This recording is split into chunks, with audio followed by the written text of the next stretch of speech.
Hello प्यारे विद्यार्थियों, स्वागत है आप सभी का अपने ही YouTube channel correct board exam में। तो आज की इस वीडियो में हम सभी चेक बोर्ड क्लास 12, ठीक है दोस्तों, क्लास 12 का 14 फरवरी आप सभी का हिस्ट्री का एग्जाम है। आज हिस्ट्री का एग्जाम है आप सभी का।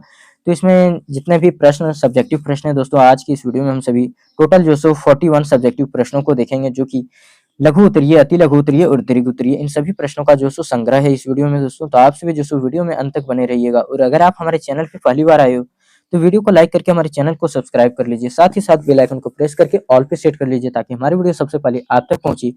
अब यहाँ से देखिए क्वेश्चन नंबर जो कि पहला स्टार्ट होता है दोस्तों। भारतीय इतिहास का कौन सा काल स्वर्ण काल के नाम से जाना जाता है? तो स्वर्ण काल जो कि गुप्त काल को ही जो स्वर्ण काल के नाम से जानते हैं। तो गुप्त काल जो कि लगभग 320 से 550 ईस्वी में चला था दोस्तों, को भारतीय इतिहास का स्वर्ण काल कहा जाता है। इस काल में कला, साहित्य, विज्ञान और गणित, खगोल, मूर्तिकला, वास्तुकला और प्रशासन में उल्लेखनीय प्रगति हुई। आगे देखिए क्वेश्चन नंबर 2 में पूछा गया, पितृसत्तात्मक से आप क्या समझते हैं? तो पितृसत्तात्मक वह सामाजिक व्यवस्था है जिसमें पुरुषों को प्रमुख स्थान प्राप्त था। पुरुषों को जो सो प्रमुख स्थान प्राप्त होता है। वंश, नाम, संपत्ति का उत्तराधिकारी पिता की ओर से चलता है तथा परिवार में पुरुष का अधिकार प्रमुख माना जाता है। गोत्र से आप क्या समझते हैं दोस्तों? गोत्र से, तो गोत्र पारंपरिक जो सो परंपरा में पितृवंशीय वंश समूह होता है, जिसका उद्गम किसी ऋषि से माना जाता है। एक ही गोत्र के सदस्यों में विवाह निषिद्ध रहता है। एक ही गोत्र के जो सो सदस्यों में विवाह निषिद्ध रहता है। एक ही गोत्र में जो सो विवाह होना चाहिए। दीपवंश और महावंश किस देश से संबंधित है? दीपवंश और महावंश किस देश से संबंधित है? तो ये जो सो श्रीलंका के बौद्ध ग्रंथ से संबंधित है। तो दीपवंश और महावंश श्रीलंका के इतिहास से संबंधित बौद्ध ग्रंथ है, ठीक है, जिनमें श्रीलंका के राजवंशों और बौद्ध धर्म के प्रसार का वर्णन है। आगे देखिए क्वेश्चन नंबर 5 में पूछा गया कि भक्ति आंदोलन को दक्षिण भारत से भारत कब जो सो भारत कौन लाया? भक्ति आंदोलन को दक्षिण भारत से भारत कौन लाया दोस्तों? तो भक्ति आंदोलन को दक्षिण भारत से उत्तर भारत रामानंद लेकर आए। कौन लेकर आए थे? एमसीक्यू प्रश्न भी इससे बन सकता है दोस्तों कि रामानंद लेकर आए थे। कौन लेकर? तो रामानंद। उन्होंने भक्ति को जन साधारण में लोकप्रिय बनाया। गोपुरम क्या है? अगला प्रश्न, गोपुरम क्या है? तो गोपुरम जो सो दक्षिण भारतीय मंदिरों का विशाल प्रवेश द्वार होता है, जो मंदिर की चार दीवारी में बना होता है और ऊंची कलाकृतियों से सुसज्जित रहता है। आगे देखिए क्वेश्चन नंबर 7 में पूछा गया दोस्तों कि भारत आने वाले पहले यूरोपियन कौन थे? भारत आने वाले पहले यूरोपियन कौन थे? तो भारत आने वाले पहले यूरोपियन पुर्तगाली नाविक वास्को डी गामा थे, जो 1498 में भारत पहुंचे। 1498 में भारत पहुंचे थे कौन? तो वास्को डी गामा।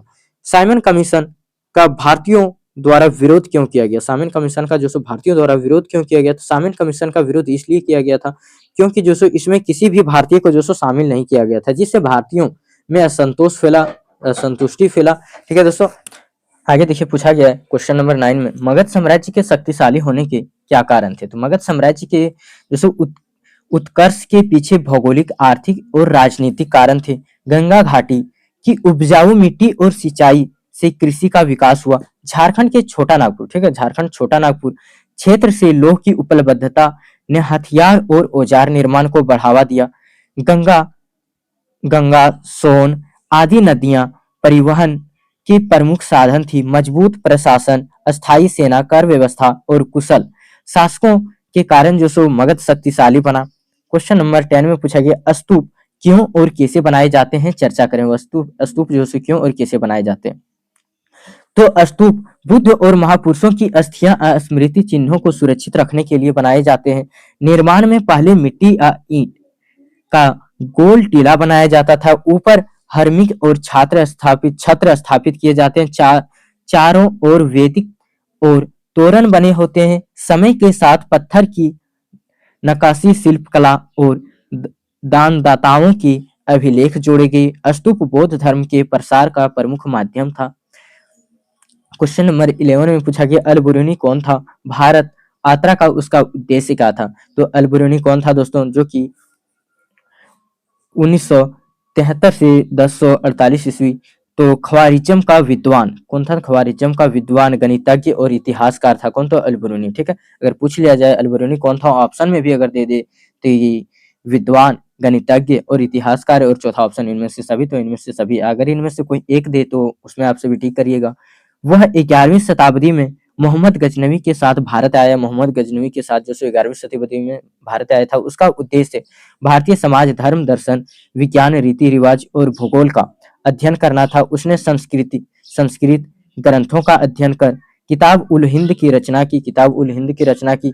खाना कहाँ से आप क्या समझते हैं? तो खाना क्या क्या दोस्तों? तो सूफी संतों का धार्मिक अध्ययन केंद्र है। ठीक, तो खाना का सूफी संतों का धार्मिक अध्ययन आध्यात्मिक केंद्र होता था, जहाँ पीर आ शेख रहते थे। यहाँ सूफी शिक्षाएं, ध्यान, भक्ति और मानव सेवा का कार्य होता था। यात्रियों और गरीबों के लिए भोजन और आश्रय की व्यवस्था रहती थी। खाना का सामाजिक समरसता और भाईचारे का केंद्र थी। विजयनगर साम्राज्य का पतन किस तरह से हुआ? क्वेश्चन नंबर 13 में विजयनगर साम्राज्य का पतन जो सो 1565 ईस्वी में तालीकोटा के युद्ध के बाद हुआ। तालीकोटा के युद्ध के बाद हुआ। इस युद्ध में बीजापुर, गोलकुंडा, अहमदानगर और बीदर के मुस्लिम राज्यों की संयुक्त आक्रमण से विजयनगर की हार हुई। आंतरिक राजनीतिक कमजोरियों और सत्ता संघर्ष भी पतन के कारण बने। क्वेश्चन नंबर 14 में पूछा गया, मुगल काल में सिंचाई के साधनों का उल्लेख करें। तो मुगल काल में जो सो सिंचाई के लिए हौज, नहरें, बावड़ी, कुएं और रहट फारसी पहिए का प्रयोग होता था। नदियों से नहरों द्वारा खेतों तक पानी पहुंचाया जाता था। इन साधनों से कृषि उत्पादन में वृद्धि हुई, क्योंकि वहां जल की कमी नहीं थी मुगल काल में। ठीक है दोस्तों, तो पानी को जो सो कृषि हेतु नदियों से जो सो नहरों तक पहुंचाया जाता था। क्वेश्चन नंबर 15 में पूछा गया, अस्थायी बंदोबस्त व्यवस्था की विशेषताओं का उल्लेख करें। तो अस्थायी बंदोबस्त व्यवस्था जिसे 1793 में ब्रिटिश सरकार द्वारा लागू किया गया, की प्रमुख विशेषताएं निम्नलिखित है। ठीक है, जैसे कि अस्थायी काराधन हो गया। जमींदारों को अस्थायी रूप से कर वसूलने का अधिकार दिया गया। जमींदारों की संपत्ति, जमींदारों को उनकी भूमि पर पूर्ण स्वामित्व दिया गया, जिससे वे अपनी संपत्ति को बेच गिरवी रख सकते थे। तीसरा पॉइंट, किसानों की स्थिति। किसानों को जो सो जमींदारों के अधीन कर दिया गया, जिससे जो सो उनकी स्थिति कमजोर होगी, क्योंकि जो सो किसानों को कर यानी टैक्स चुकाना पड़ता था, जमींदारों को देना पड़ता था टैक्स, जिससे इसकी स्थिति जो सो कमजोर होगी। चौथा पॉइंट, सरकारी राजस्व। सरकार ने जमींदारों से निश्चित कर की वसूली की, जिससे सरकार राजस्व में स्थिरता आई। सरकार ने जो सो एक निश्चित मूल्य जो सो तय किया कि जो सो कितनी भूमि पर जो सो कितना टैक्स लिया जाए। आगे देखिए, क्वेश्चन नंबर 16 में पूछा गया कि भारतीय संविधान की एकात्मकता की विशेषताओं को जो सो लिखें। ठीक है, भारतीय संविधान की एकात्मक विशेषताओं को लिखें। तो भारतीय संविधान की एकात्मक विशेषताएं निम्नलिखित है। पहला पॉइंट, केंद्र की सर्वोच्चता। संविधान में केंद्र सरकार को अधिक शक्तियां दी गई, जिससे यह सुनिश्चित होता है कि राज्य सरकारें केंद्र के अधीन कार्य करें। एकल संविधान। भारत में एक ही संविधान लागू होता है, जो सभी राज्यों, केंद्र शासित प्रदेशों पर लागू होता है। संविधान में संशोधन की प्रक्रिया केंद्र सरकार द्वारा नियंत्रित होती है, जिससे यह सुनिश्चित होता है कि सभी महत्वपूर्ण निर्णय केंद्र द्वारा लिए जाए। राज्य की एकता। संविधान में राज्य के बीच एकता व अखंडता को बनाए रखने के लिए प्रावधान किए गए हैं।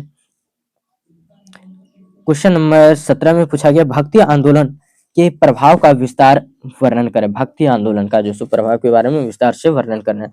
तो भक्ति आंदोलन ने भारतीय समाज, संस्कृति और धर्म पर गहरा प्रभाव डाला। यह आंदोलन मुख्यतः 15वीं से 17वीं शताब्दी के बीच विकसित हुआ और इसके अंतर्गत संतों ने व्यक्तिगत भक्ति और ईश्वर के प्रति प्रेम को प्राथमिकता दी। सामाजिक प्रभाव। भक्ति आंदोलन ने जाति व्यवस्था को चुनौती दी। संतों ने निम्न जातियों और महिलाओं को भी आध्यात्मिक अधिकार दिए, जिससे उनके आत्मसम्मान में वृद्धि हुई। इससे समाज में समरसता और भाईचारे की भावना को बढ़ावा मिला। दूसरा पॉइंट में धार्मिक प्रभाव। भक्ति आंदोलन ने विभिन्न धर्मों के बीच संवाद को प्रोत्साहित किया। संतों ने ईश्वरवाद का प्रचार किया और कर्म कांडों के बजाय सरल भक्ति को महत्व दिया। इससे हिंदू मुस्लिम एकता को भी बल मिला, जैसे कि कबीर और नानक के विचारों में देखा जा सकता है। सांस्कृतिक प्रभाव क्या है? तो तीसरा पॉइंट, सांस्कृतिक प्रभाव। भक्ति आंदोलन ने स्थानिक भाषाओं और साहित्य के विकास में महत्वपूर्ण भूमिका निभाई। संतों ने अपनी रचनाओं के माध्यम से लोक भाषा में भक्ति गीत और कविताएं लिखी जिससे आम जनता तक धार्मिक विचार पहुंच सके। इससे भारतीय संगीत और कला में भी नवचार को जो सो प्रेरणा मिली। अगला प्रश्न आता है क्वेश्चन नंबर 18। क्वेश्चन नंबर 18 में पूछा गया अबुल फजल कौन था? अबुल फजल कौन था दोस्तों? तो मुगल दरबार में उसका महत्वपूर्ण योगदान था। अबुल फजल जो कि 1551 से इसका 1602 इसका जीवन काल था दोस्तों, ठीक है। एक प्रमुख मुगल इतिहासकार, लेखक और राजनेता थे जो सम्राट अकबर के दरबार में महत्वपूर्ण भूमिका निभाते थे। उन्होंने अकबर के शासनकाल में कई महत्वपूर्ण कृतियां लिखी जिनमें अकबरनामा और आईने अकबरी शामिल है। ये ग्रंथ न केवल अकबर के जीवन और शासन का विस्तृत विवरण देता है बल्कि उस समय की राजनीतिक और सांस्कृतिक व्यवस्था को भी स्पष्ट करते हैं। अगला प्रश्न क्वेश्चन नंबर 19 में पूछा गया 1857 ईस्वी के विद्रोह के जो सो क्या परिणाम हुए?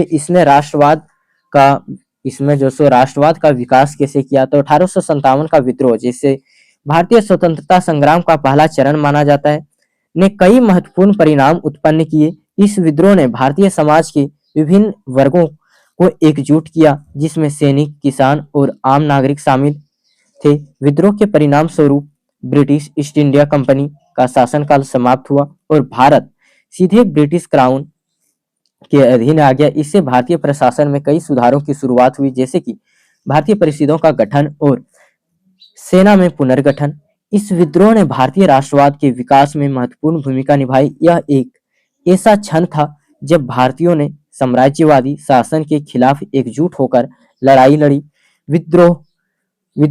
विद्रोही के नायकों जैसे रानी लक्ष्मीबाई, ठीक है, रानी लक्ष्मीबाई जो सो खूब लड़ी मर्दानी वाली झांसी वाली रानी, और नाना साहब को राष्ट्रीय नायकों के रूप में प्रस्तुत किया गया जिससे लोगों में एक नई पहचान और एकता का भाव जागृत हुआ। 1857 के विद्रोह ने भविष्य के स्वतंत्रता आंदोलन को प्रेरित किया जैसे विदेशी आंदोलन और असहयोग आंदोलन जो सामूहिक भावना पर आधारित थे। इस प्रकार 1857 का विद्रोह भारतीय स्वतंत्रता संग्राम की नींव रखने में सहायक सिद्ध हुआ। क्वेश्चन नंबर 20 में देखिए पूछा गया कि संविधान सभा ने भाषा विवाद को हल करने के लिए क्या रास्ता निकाला? तो संविधान सभा ने भारत में जो सो भाषा विवाद को हल करने के लिए एक संतुलित और समझौते वाला रास्ता अपनाया। इस विवाद का प्रमुख कारण विभिन्न भाषाओं और संस्कृतियों का समावेश था जो भारत की विविधता को दर्शाता है। संविधान सभा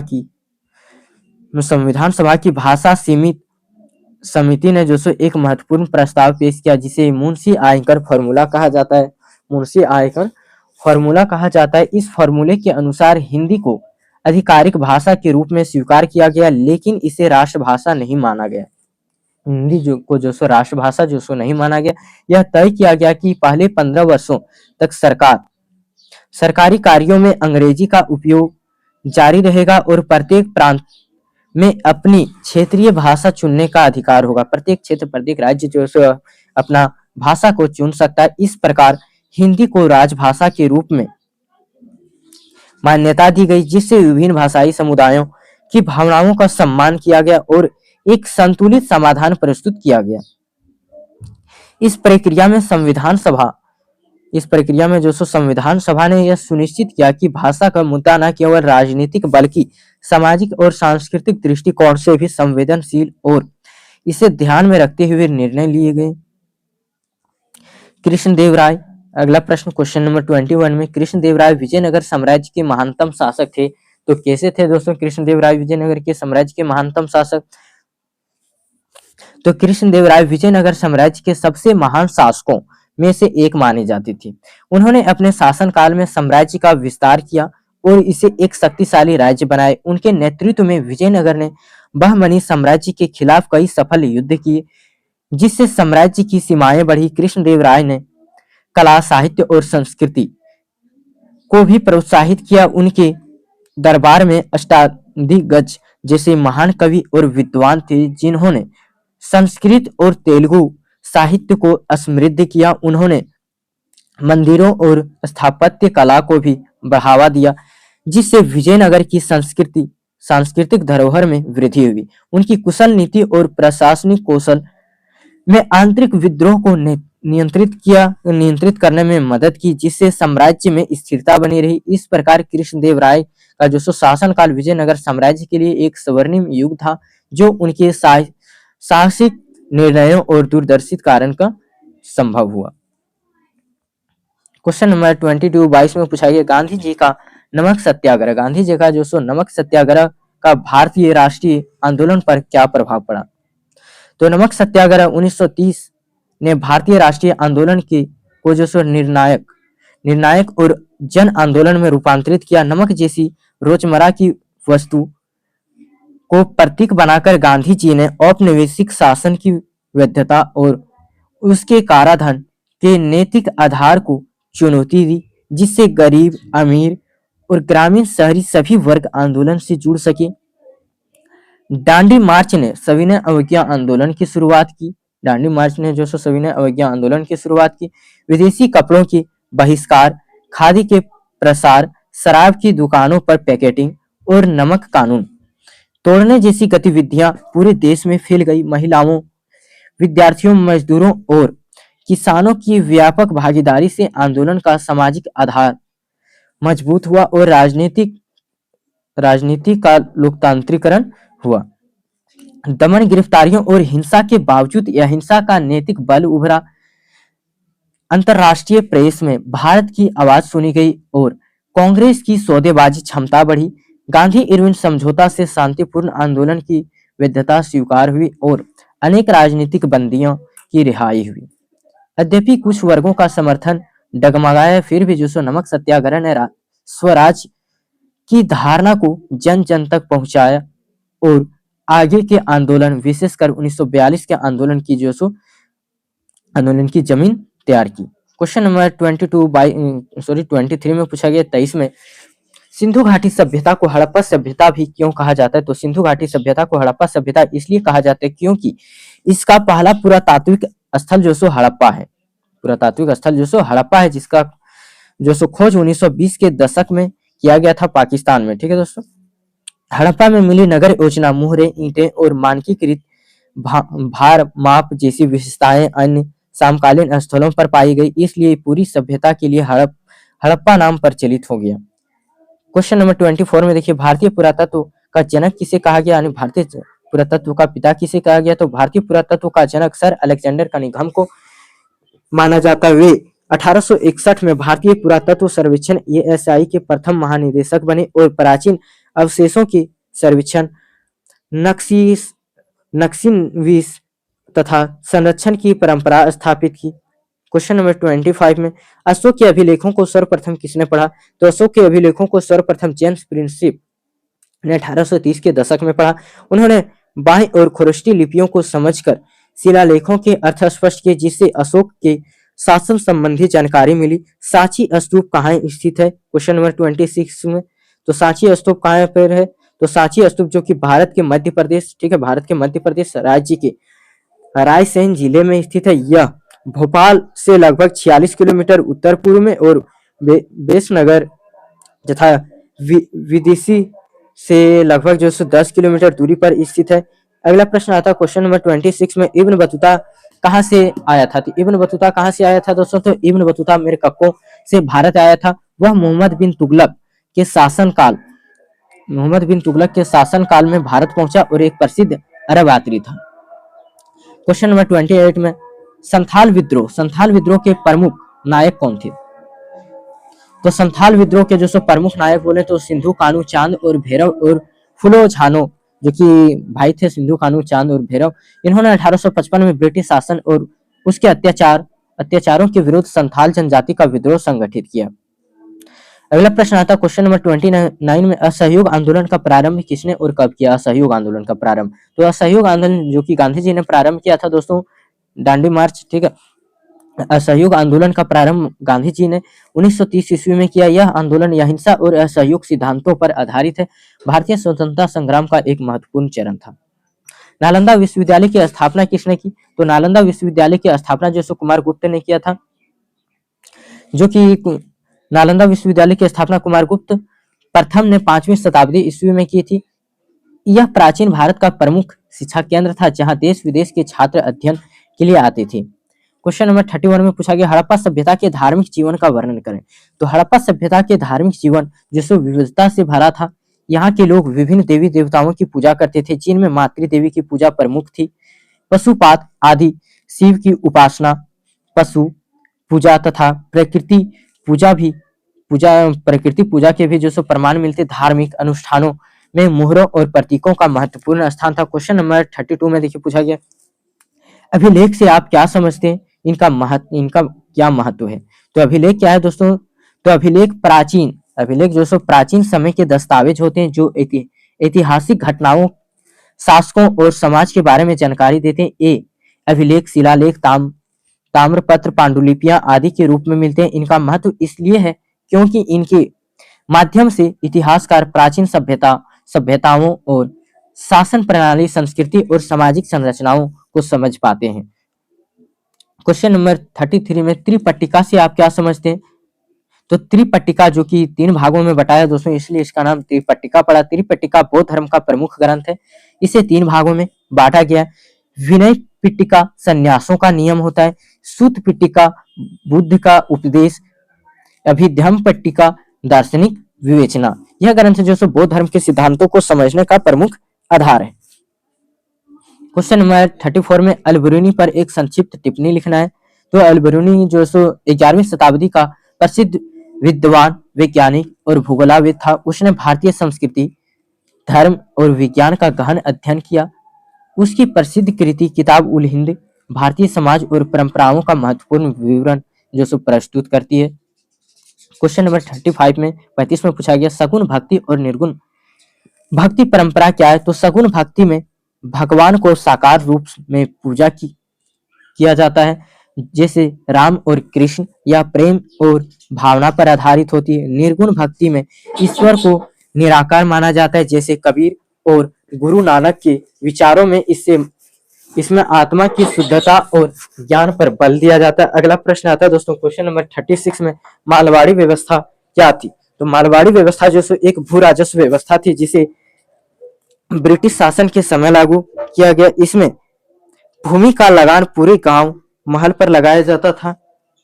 भूमि का स्वामित्व सामूहिक होता था और कर की जिम्मेदारी पूरे गांव की होती थी। क्वेश्चन नंबर 37 में आता है 1857 की क्रांति का तात्कालिक कारण बताइए। तो 1857 की क्रांति का तात्कालिक कारण चर्बी लगे कारतूसों का प्रयोग था, जिनसे सैनिकों की धार्मिक भावनाएं आहत हुई। इसके अलावा अंग्रेजों की दमनकारी नीतियां, सैनिकों के साथ भेदभाव और सामाजिक धार्मिक असंतोष ने विद्रोह को जन्म दिया। क्वेश्चन नंबर 38 में बासार और बेसार से आप क्या समझते हैं। तो बासार का अर्थ है धार्मिक नियमों के अनुसार जीवन जीना, और बेसार का अर्थ होता है दोस्तों कि धार्मिक नियमों से मुक्त होकर जीवन जीना। ठीक है, बेसार होकर मीन्स धार्मिक नियमों का मुक्त होकर जीवन जीना। ये शब्द इस्लामी संदर्भ में प्रयोग किए जाते हैं ये शब्द। अगला प्रश्न आता है क्वेश्चन नंबर 39 में मोहनजोदड़ो की विशेषताओं का जो वर्णन करना, जो कि 5 नंबर में पूछा जाएगा दोस्तों। तो मोहनजोदड़ो जो कि सिंधु घाटी सभ्यता का एक प्रमुख नगर था, जो अपने उन्नत नगर योजना और वास्तुकला के लिए प्रसिद्ध। इसकी प्रमुख विशेषताएं निम्नलिखित है। शहरी नियोजन, मोहनजोदड़ो का नगर सुनियोजित ढंग से बनाया गया था। सड़कों का निर्माण ग्रिड पैटर्न में हुआ था, जो एक दूसरे को समकोण पर काटती, यानी वहां की गली, वहां पे सड़क जो होता था एक इधर से जा रहा था, फिर दूसरा जो इधर यानी समकोण पर काटती थी। जल निकासी प्रणाली, यहाँ की जल निकासी व्यवस्था अत्यंत विकसित थी। प्रत्येक घर से नालियां जुड़ी थी, जो मुख्य नालियों में मिलती थी। वास्तुकला यहाँ की पक्की ईंटों से बने मकान थे। अधिकांश घरों में आंगन, स्नानघर और भंडारण कक्ष पाए जाते थे। सामाजिक संरचना, यहाँ के लोग कृषि, व्यापार और हस्तशिल्प में संलग्न थे। समाज संगठित और सुव्यवस्थित था।